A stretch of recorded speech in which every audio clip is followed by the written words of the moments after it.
में लिखी गई थी। और हैरत की बात तो यह है कि दुनिया के अंत से जुड़ी एक बहुत जरूरी जानकारी 2500 साल से भी पहले भविष्यद्वक्ता दानियेल द्वारा लिखी गई थी। इंसानी इतिहास के खत्म होने का सबसे प्रभावशाली वर्णन दानियेल की पुस्तक में मिलता है। दानियेल प्रभु यीशु के जन्म से लगभग 6 शताब्दी पहले उस वक्त रहते थे जब इजरायली लोग बाबुल देश में बंदी बनाकर रखे गए थे। वे एक नौजवान यहूदी थे जिन्हें विदेशी राजाओं के दरबार में सेवा करने के लिए कैदी बनाया गया था। लेकिन उस वक्त की उथल पुथल भरी राजनीति के बीच दानियेल को परमेश्वर की तरफ से कुछ बहुत ही अद्भुत दर्शन मिले। ये भविष्यवाणियां सिर्फ उनके समय के लिए नहीं थीं, बल्कि पूरी मानवता के भविष्य के बारे में भी बताती थीं। अपनी पुस्तक के अध्याय 7 में लिखी ऐसी ही एक भविष्यवाणी में दानियेल ने एक ऐसी बात देखी जो बहुत परेशान करने वाली थी। वे समुद्र से निकलते हुए 4 बहुत बड़े जानवरों के बारे में बताते हैं, जिनमें से हर एक जानवर एक बड़े साम्राज्य को दर्शाता है जो इतिहास पर राज करेगा। पहला जानवर पंखों वाले शेर की तरह दिखता था और दूसरा जानवर भालू जैसा था। तीसरा जीव 4 पंखों वाले तेंदुए की तरह लग रहा था और चौथा जीव तो बाकी सबसे बिल्कुल अलग था। वह बहुत डरावना, बेहद ताकतवर, लोहे के दांतों वाला और 10 सींगों वाला था। पुस्तक में दी गई जानकारी के हिसाब से ये जानवर उन बड़े राज्यों का प्रतीक हैं जिन्होंने इतिहास भर में पूरी दुनिया पर राज किया। लेकिन सबसे दिलचस्प बात तब पता चलती है जब दानियेल उस आखिरी जानवर के 10 सींगों को देखता है। उनके बीच से एक छोटा सींग निकलता है जो एक ऐसे नेता को दर्शाता है जिसके पास ताकत और अधिकार बढ़ता ही चला जाता है। दानियेल इस व्यक्ति के बारे में बताते हैं कि वह परमेश्वर के खिलाफ बोलेगा, पवित्र लोगों को सताएगा और नियम कानून और समय को बदलने की कोशिश करेगा। बाइबल को समझने वाले बहुत से लोग इसे उस नेता का पहला वर्णन मानते हैं जिसे आगे चलकर दुनिया के अंत से जोड़ा जाएगा। ये वही व्यक्ति है जिसे नए नियम में मसीह विरोधी कहा गया है। मगर दानियेल का यह दर्शन सिर्फ इस नेता पर ही खत्म नहीं होता। जानवरों के राज के बाद दानियेल एक बिल्कुल ही अलग चीज के बारे में बताता है।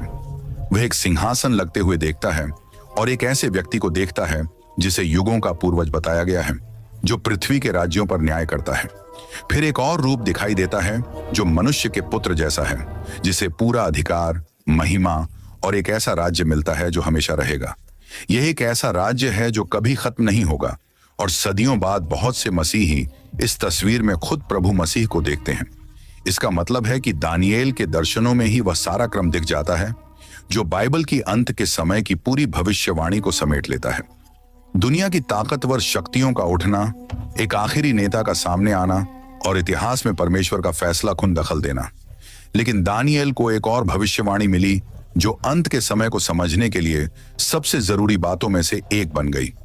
इसे 70 हफ्तों की भविष्यवाणी के नाम से जाना जाता है और इसी में पहली बार एक ऐसे समय का जिक्र मिलता है जिसे बहुत से लोग सीधे मानवता के आखिरी वक्त से जोड़कर देखते हैं।